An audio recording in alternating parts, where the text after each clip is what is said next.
Good morning, Allan. Good morning. If somebody wanted to really change your body, why is clarity so important for someone to have before they do anything, before they even step out into the gym? Really good question. I think that's super important. I'm glad you talked about it or you asked, because that's the first thing we always start with. Before I answer that question, allow me to state really quickly what clarity means to us, because it's different for everybody. Usually when people come to us and we ask them, what's the reason? And give us some clarity on what's your reason. A lot of times it's generic, very general. I want to get fit. I want to get sexy. I want to be toned. I want to look young. I want my ass to look great in jeans. I want my ass to look great in a skirt, in a dress. Not me, females, right? And that's fine. Go ahead. It's you're okay. imagining a dress, aren't you? So it's okay. It's a talk show. I'm sure a lot of audience are laughing with me. I think you're thinking about me in a dress way more than they are. That's scary. I see you more often, so of course. Not in a dress. Not in a dress. So the reason why that's super important is because usually when people are that surface level, when they're that generic, that's usually the people that quit. And they don't quit because they want to quit. They quit because the goal doesn't have something that we call emotional glue. Emotional glue. Well, what is that? Emotional glue is the thing that makes you stick around when you don't want to. It's the thing that makes you stay when every part of your body is yelling at you to quit. An easy example, people go to school, they go to university, they have to study super hard when they're young. A lot of times you'll see them, they want to quit, they want to give up, and some people do. A lot of other people don't though. Well, why? Well, when they're pushing through and they're going to school and they hate it, but they go through it anyway, they're thinking about, well, what is the pain I got to go through if I quit?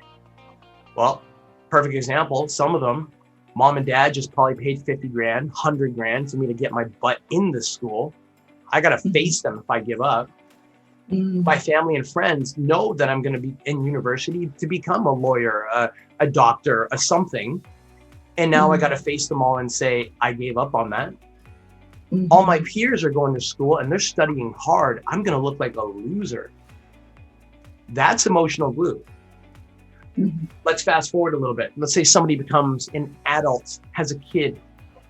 You know, Helen, you've had, I haven't had kids yet, but you've had 3. So how many times has a mother said to herself, I am so tired.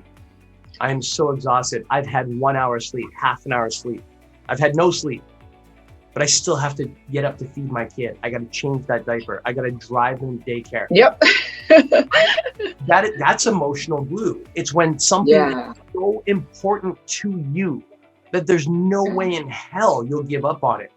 In fitness, the problem with fitness or the challenge with it is that we become self-reliant on ourselves. A lot of people will go harder and work further for other people. Some people will work harder for themselves. A lot of people won't. The question is when it comes to building your own emotional glue is what is it for you that matters the most? And there's no wrong. Like if you're designed in your mind to work harder for yourself than anybody else, you've got to make those decisions for you. And if you're the opposite, like for me, I'll work okay for me, but I'll work my ass off for somebody else. I'll work my ass off for my family, for my friends, for my business partners, for my students. It doesn't matter. I am more of a supporter. That's my personality.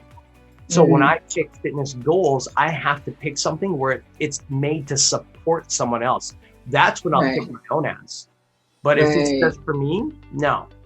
I'll be lazy about it. For you, you might try to support other people, and you do at times.